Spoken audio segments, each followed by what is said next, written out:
Les enfants ici sont divisés en 5 unités de vie par tranche d'âge. Et sur chaque unité de vie, il y a un éducateur spécialisé, un moniteur éducateur et un auxiliaire de vie sociale.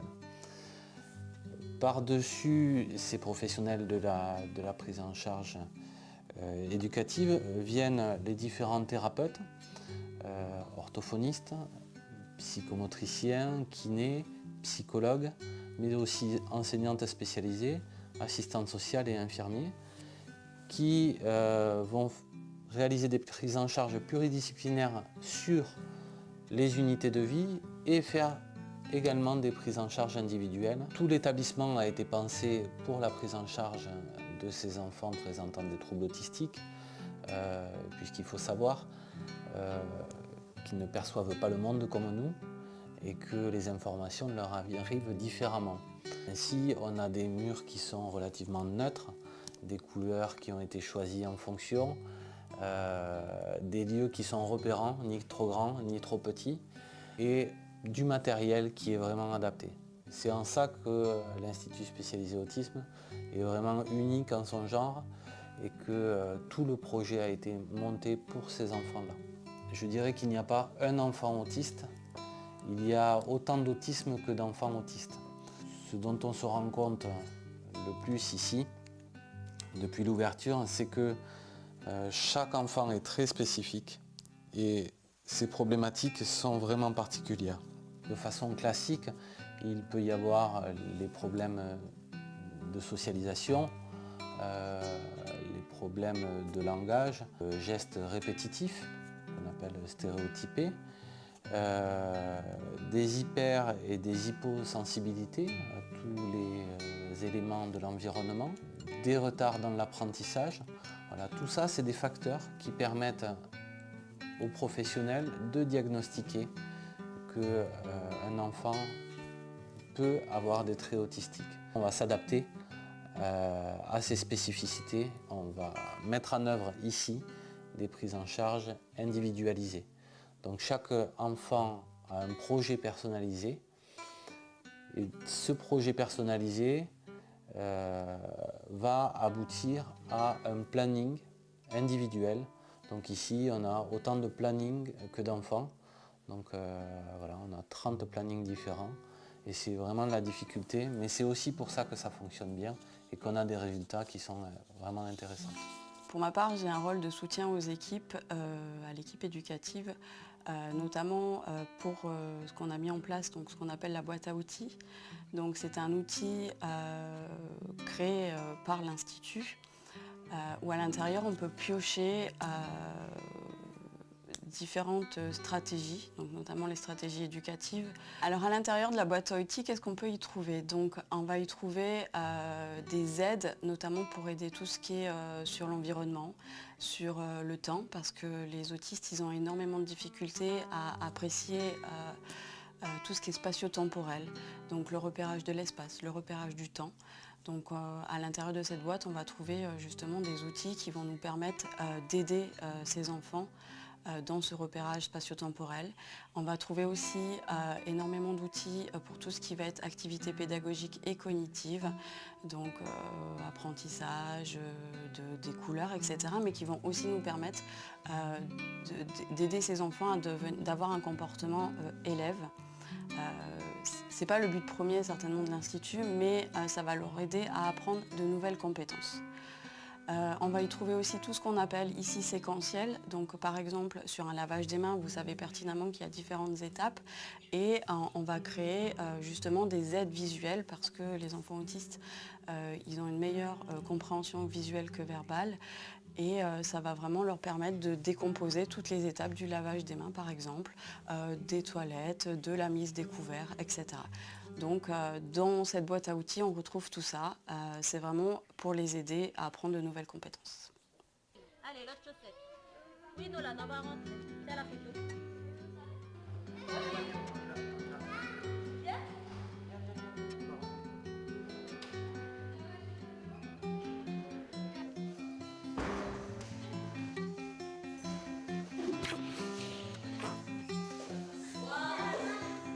C'est des encadrements, c'est pour apprendre déjà les différentes formes. Parce qu'après, en vue de la scolarisation, elle devra aussi apprendre les formes. Super, bravo.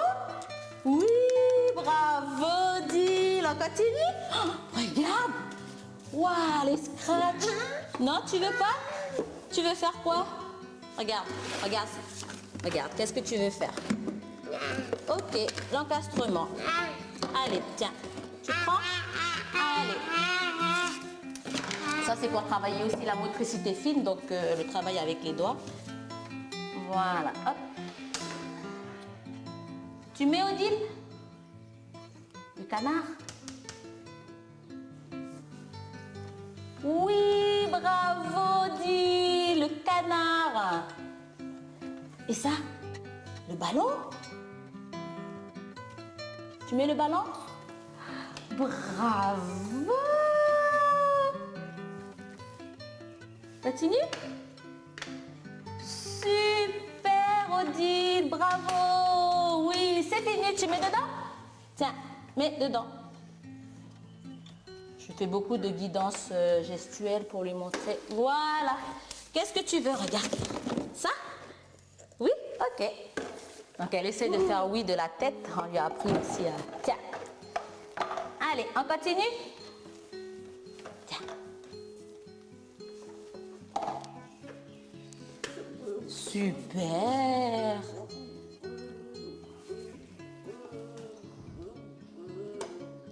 Odile, c'était une enfant qui restait pas du tout à table au tout début. Donc là, franchement, oui, bravo Odile. L'autre côté, Odile. Tiens. Donc là, elle a beaucoup progressé dans ce sens-là. Ah, les petites abeilles. On fait les petites abeilles.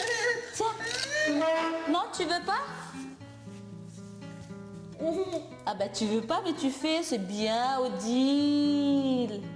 Super, bravo, c'est fini.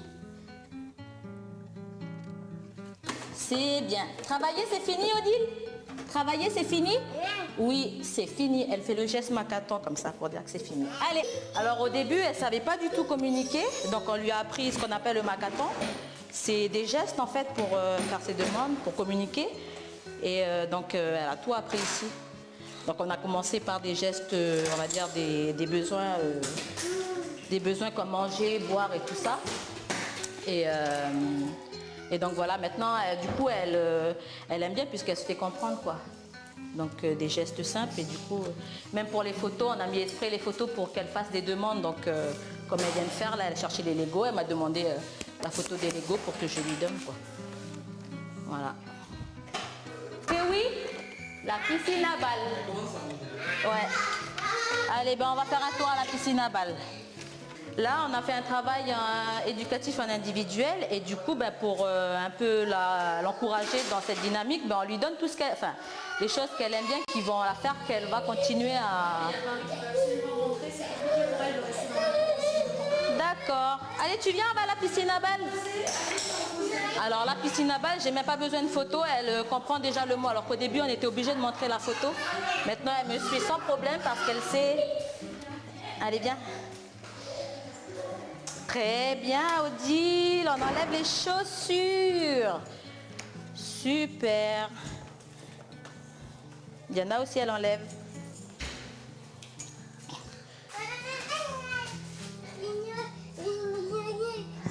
C'est important qu'on reste sur des choses positives, en fait. Donc, on va faire en sorte qu'il n'y ait pas d'échec pour l'enfant et du coup... même dans ses réussites, on l'encourage, là c'est de manière concrète. Odile, elle est aussi sensible aux félicitations sociales et puis même des choses concrètes comme ça, du coup, voilà, quand ça lui donne plus envie, quoi, de travailler. Parce qu'au départ, quand il n'y a pas d'intérêt pour l'enfant, ils ont du mal à venir. Donc on essaye de trouver un peu ce qu'ils aiment, comme ça après on peut les motiver dans ce sens, quoi. Ouais, elle est où, Odile? Attention, je vais lancer le ballon. Mais elle est où, Odile? Odile? Ah, elle est là. Elle est où, Odile? Odile? Ah, elle est là. Trouvée. On on travaille en collaboration avec les parents, c'est important pour que l'enfant il généralise tout ce qu'il apprend ici. Donc en fait, on peut faire des visites à domicile, donc avec la psychologue et une éducatrice du groupe. Et en fait, on explique aux parents comment on fait avec l'enfant dans ses apprentissages. Au début, Odile, quand elle était arrivée, attention Odile, tu vas tomber. Au début, quand elle était arrivée, Odile, elle n'avait pas du tout acquis la propreté. Donc elle avait encore une couche, elle mangeait encore au biberon. Donc tout ça, ça a été travaillé ici. Et du coup, on explique aux parents comment on a fait pour qu'à la maison aussi, ils reprennent et pour que l'enfant, en fait, après, il généralise tout ce qu'il apprend. Ouais. Et c'est bien parce que les parents, ils jouent le jeu, quoi. Ils sont vraiment motivés et l'enfant progresse plus vite, du coup. On a un cahier de liaison, un classeur de liaison. Donc au quotidien, nous, on note un peu ce qui se passe avec l'enfant et ils ont une partie aussi où ils peuvent nous écrire leurs demandes ou voilà, ce qu'ils pensent. Enfin, et on les a aussi par téléphone quand il y a besoin. Et s'ils veulent, on fait des visites à domicile pour...